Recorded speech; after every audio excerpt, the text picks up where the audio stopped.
Portugal é o mais antigo Estado-nação da Europa. Surge entre 1139 e 1140. O território português faz parte da Península Ibérica. Desde os tempos mais remotos, era habitado por populações primitivas, tais como os ibéricos e os celtas. Outros povos também se instalaram na região, como os fenícios, os gregos e os cartagineses. Os romanos chegaram no século III a.C. e transformaram a península numa província romana. Apesar da grande resistência, os lusitanos foram derrotados. Antes mesmo da queda do Império Romano no século V, a Península Ibérica foi invadida por povos germânicos como os visigodos. Em 711, foram os muçulmanos que invadiram o território. A partir de 718, com a Batalha de Covadonga, inicia a Guerra da Reconquista Cristã. Ao longo dos séculos seguintes, vários reinos cristãos vão se formando. Ainda no século XII, Portugal tem a independência reconhecida pela Santa Sé. O novo reino expandiu-se para o sul, incluindo o Algarve. A partir do começo do século XV, os marinheiros portugueses começam a explorar a costa da África e o Atlântico. A época de ouro de Portugal atingiu o auge no reinado de D. Manuel I, com a viagem de Vasco da Gama à Índia em 1498, e o achamento do Brasil em 1500 e, em seguida, o seu descobrimento. O comércio com o Oriente trouxe riquezas e prosperidade. O tempo de esplendor durou pouco, terminando com a derrota militar na Batalha de Alcácer Quibir, que acontece no final do século XVI.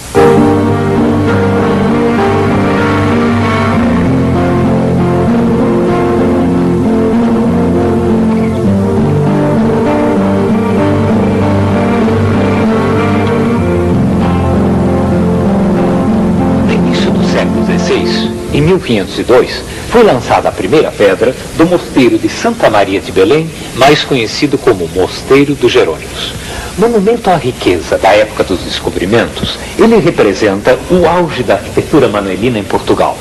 Mandado construir por D. Manuel I, logo após o regresso de Vasco da Gama de sua histórica viagem à Índia, ele foi, em parte, financiado pelo dinheiro da pimenta, isto é, pelo lucro do comércio das Índias. O mosteiro foi entregue à Ordem dos Jerônimos até 1834, ano da dissolução das ordens religiosas.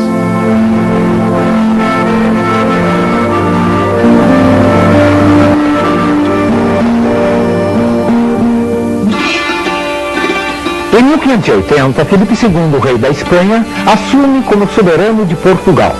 É a União Ibérica. Portugal recupera a independência em 1640. Já no final deste século, a sorte muda, com a descoberta de ouro nas Minas Gerais. Na segunda metade do século XVIII, o Marquês de Pombal, primeiro-ministro do rei Dom José, começa a modernizar o país. Enterrem os mortos e alimentem os vivos. A célebre frase foi dita por Marquês de Pombal ao iniciar a construção do centro da cidade, devastada pelo terremoto de 1755. A nova cidade nasce em estilo neoclássico, com ruas em plano ortogonal, que liga a imponente Praça do Comércio, situada nas margens do Rio Tejo, ao Rocio. A Baixa é ainda hoje o centro comercial da cidade, de onde se pode ver também o elevador de Santa Justa.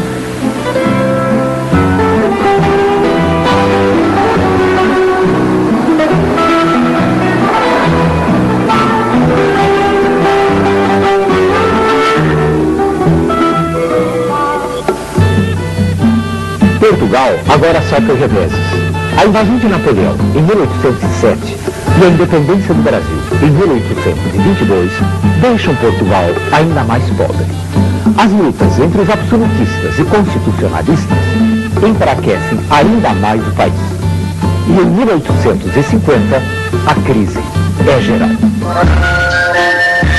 Em 1910, uma revolução republicana derruba a monarquia.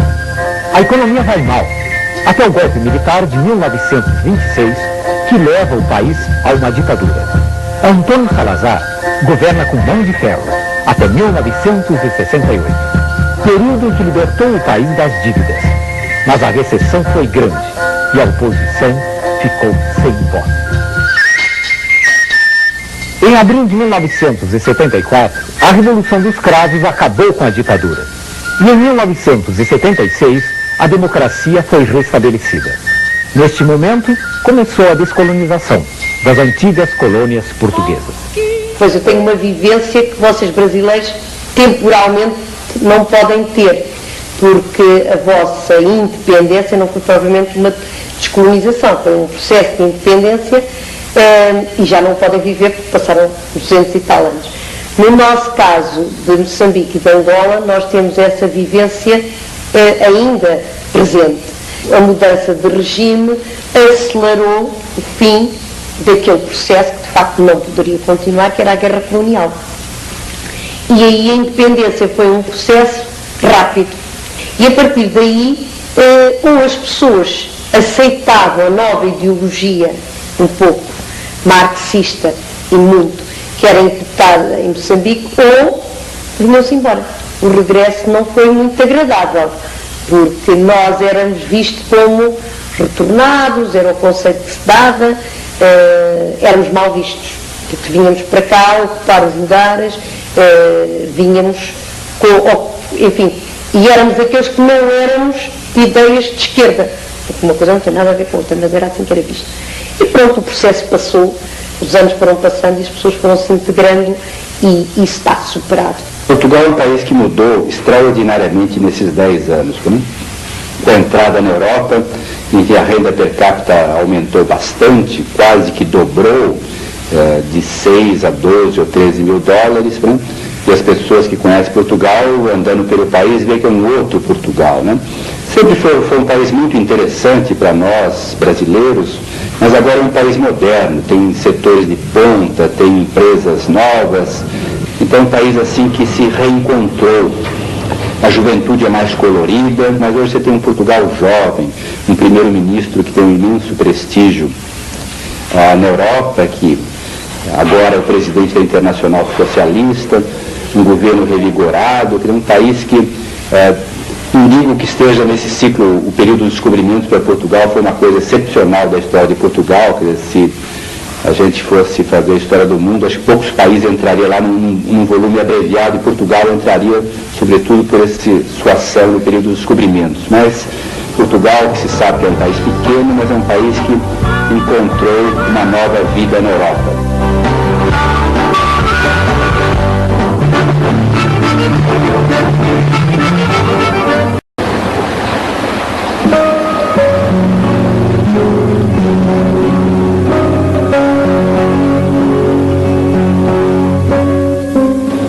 Este é o símbolo da cidade de Lisboa e um de seus monumentos mais conhecidos, a Torre de Belém. Imaginada no tempo do rei Dom João II, no século XV, e construída no tempo do rei Dom Manuel I, no início do século XVI, em puro estilo manuelino. Servia de defesa para a entrada do rio Tejo e também da cidade. E um aspecto interessante, era a referência para os navegadores de volta de suas viagens para casa, depois de meses e meses no mar. As ameias estão decoradas com a cruz da Ordem de Cristo. A sacada, um símbolo do estilo manuelino, decora os aposentos do governador. Outra elegante sacada do pátio interno é inspirado na arquitetura italiana e dá um toque de leveza à estrutura defensiva. Sobre a sacada, com destaque, está o brasão de armas de Dom Manuel I. No pátio interno, do segundo andar, está a imagem de Nossa Senhora do Bom Regresso, virada para o mar e símbolo de proteção para os marinheiros.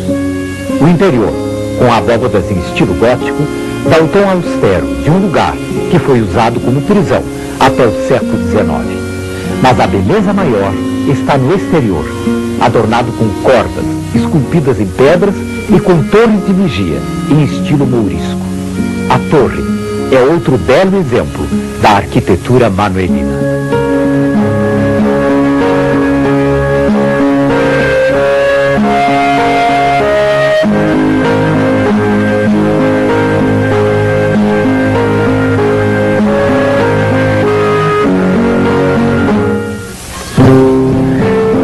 Para muitos brasileiros, Hoje Lisboa abre as suas janelas para a modernidade e já não cabe mais nas antigas intenções. O passado não está esquecido. Ele se reflete nos prédios modernos que estão em toda a parte. Praça Dom Pedro IV. O nome oficial da Praça do Rossio é uma homenagem a Dom Pedro IV, o nosso Dom Pedro I no Brasil. Esta praça é considerada o centro nervoso de Lisboa. Há 6 séculos assistiu a touradas, festivais, paradas militares e autos de fé durante a Inquisição. No centro está a estátua de Dom Pedro IV. No lado norte da praça fica o Teatro Dona Maria II, que recebeu o nome da filha de Dom Pedro, nascida no Brasil e que foi rainha de Portugal. A estrutura neoclássica foi construída em 1840 pelo arquiteto italiano Fortunati Lodi. Da Praça Dom Pedro IV se tem uma excelente vista para o Castelo de São Jorge e para a Igreja do Carmo, que foi destruída no terremoto de 1755 e que permanece até hoje em ruínas.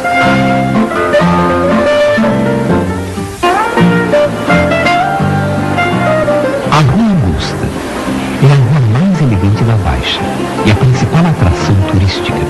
Um dos pontos mais bonitos é o Arco Triunfal, que enquadra a estátua equestre de Dom José I na Praça do Comércio. As lojas e os cafés atraem turistas de todos os lados.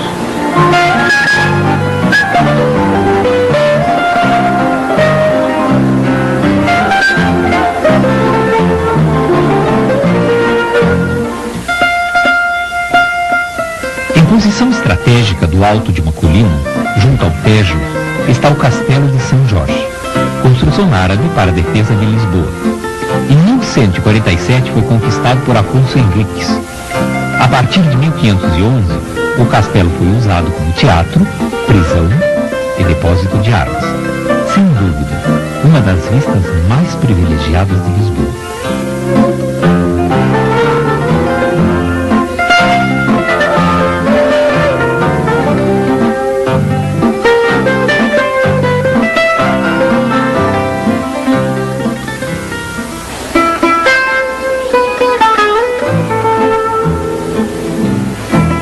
Praça do Comércio, mais conhecida como Terreiro do Paço. Este enorme espaço foi a sede do Palácio Real durante 200 anos. O palácio e a biblioteca, com 70 mil volumes, também foram destruídos no terremoto de 1755.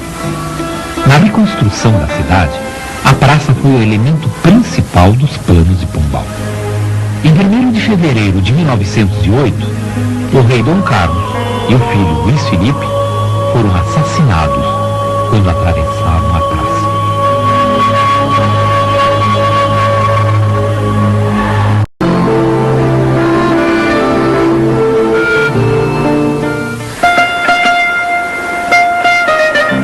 Construído no final do século XVI, o bairro Alto é um dos mais pitorescos da cidade.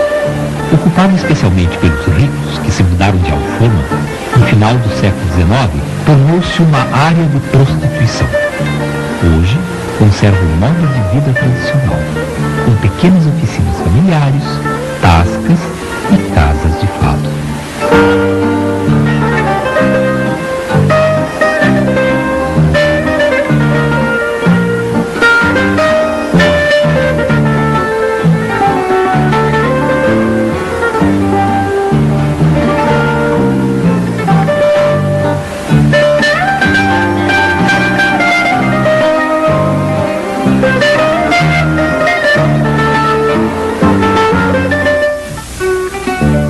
Esse modesto bairro foi antigamente o mais agradável de Lisboa.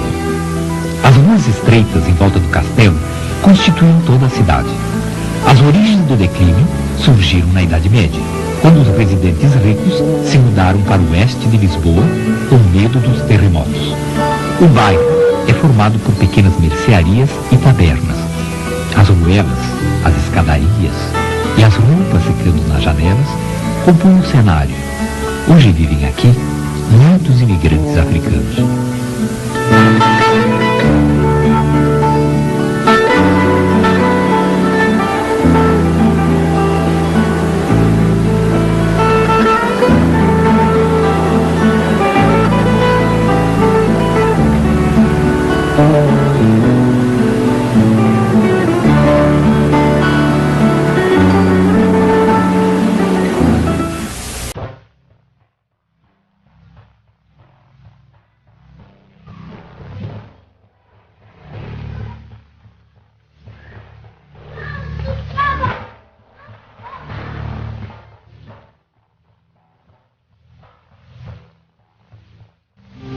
Moraria era o antigo bairro onde se concentrava a população de origem moura, que se dedicava especialmente ao artesanato. A capital de Portugal de hoje mistura o antigo e o moderno.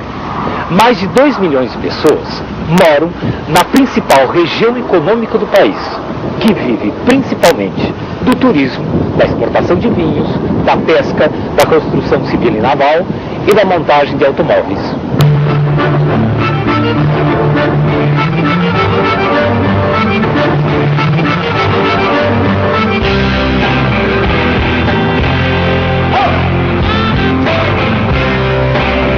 Antes da Exposição Mundial de 1998, esta parte da cidade estava abandonada. Já sei que Hoje, depois da reurbanização, a imagem que se tem é futurista. Um teleférico corta o parque e apresenta uma bela visão do Tejo e da nova ponte Vasco da Gama. O Parque das Nações é um importante ponto de comércio, com o Shopping Vasco da Gama. Nessa curva fatal, abri os olhos à vida, para além do bem e do mal.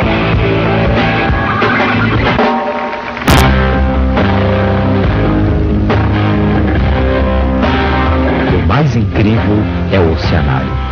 Uma construção de 5 andares que abriga animais e plantas originários dos 5 oceanos.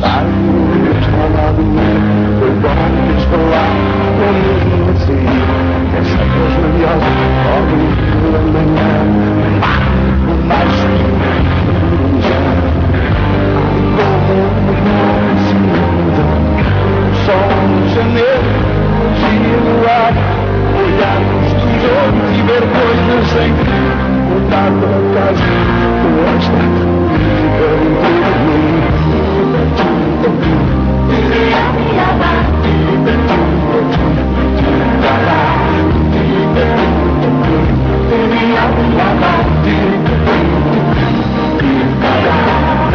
ai, como é bom, assim é verdade.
O bairro do Chiado é uma área de lojas e cafés elegantes. São muitas as hipóteses para a origem da palavra chiado, que vem sendo usado desde 1567. O nome fazia referência ao chiado das rocas das carruagens, que subiam as ruas dos ladeiros. Entretanto, o poeta Antônio Chiado ali morou e a sua estátua está localizada no alto da rua. Fernando Pessoa foi um dos ilustres frequentadores dos cafés do bairro do Chiado. Em frente a um deles, o poeta parece ainda pensar nos versos e escolher as palavras certas.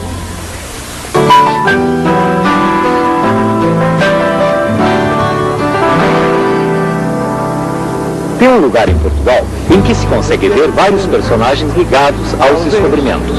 O infante Dom Henrique, Vasco da Gama, Pedro Álvares Cabral, o rei Dom Manuel I, Camões. É o padrão dos descobrimentos. Um monumento de 50 metros de altura, construído em homenagem aos feitos portugueses. Ele simboliza os descobrimentos, a aventura, a coragem e, acima de tudo, a inquietude e a curiosidade do homem. Das vagas destruída, essa proa altiva, mar. Mas é no alto do monumento que se tem a melhor vista da praia do Restelo. À esquerda fica o Centro Cultural de Belém e ao fundo o Mosteiro dos Jerônimos.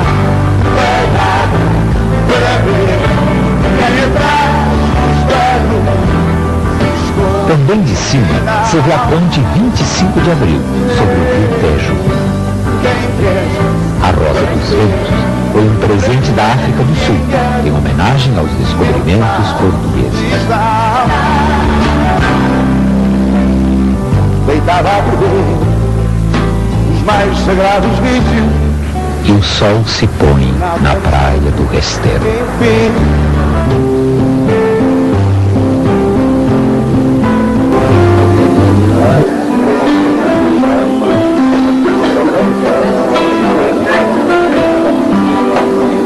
Se Portugal tem um som, ele certamente vem das guitarras portuguesas.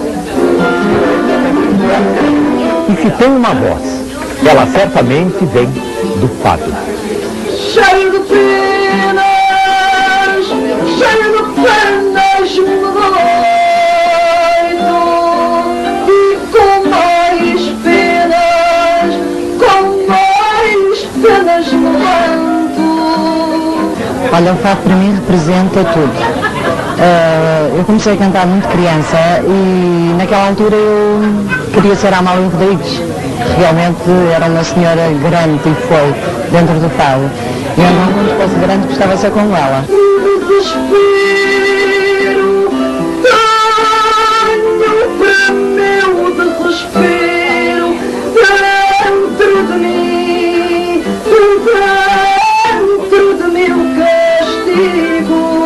O fado é uma canção que tem origens várias, ou seja, há várias teses sobre a origem do fado. Uma delas que teria uma origem árabe, nas canções que os árabes aqui da península cantavam, as chamadas carjas, ou seja, as canções que as mulheres e as namoradas dos árabes que iam para a guerra costumavam cantar e que tinham toda uma doença, um ritmo triste, aí a origem de uma certa saudade que está no fado.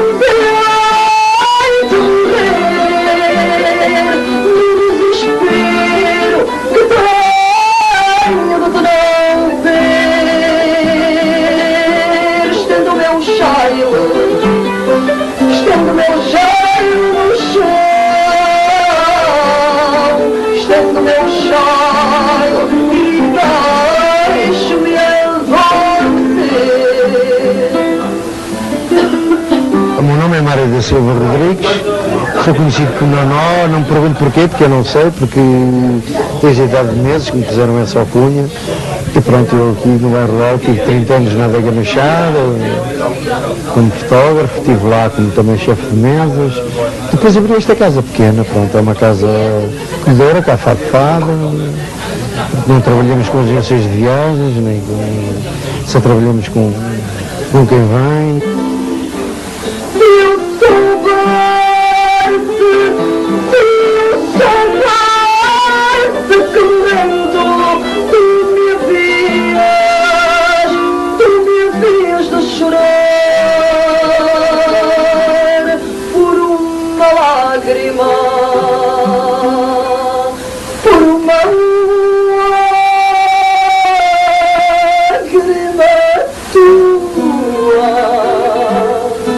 Que alegria!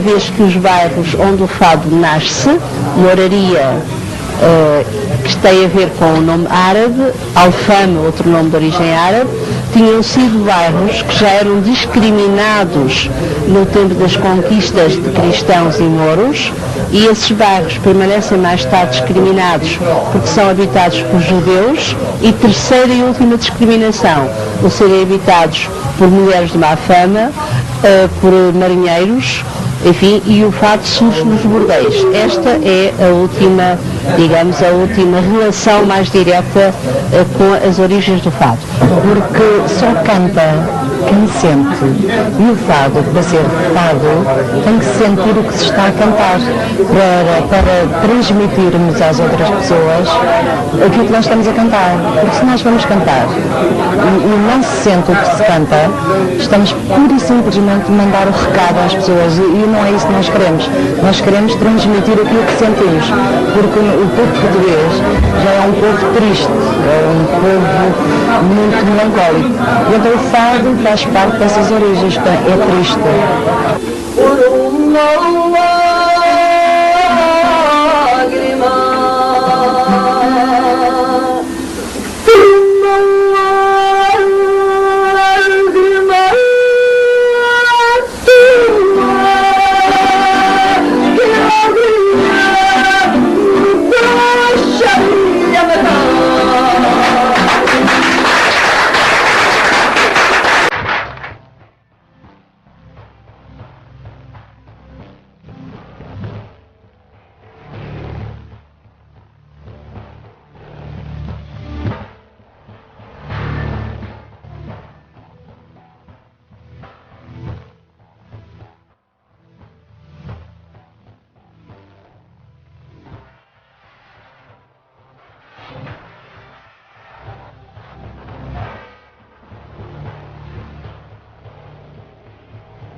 Obrigada, felicidades para vocês e tudo bom lá para o Brasil.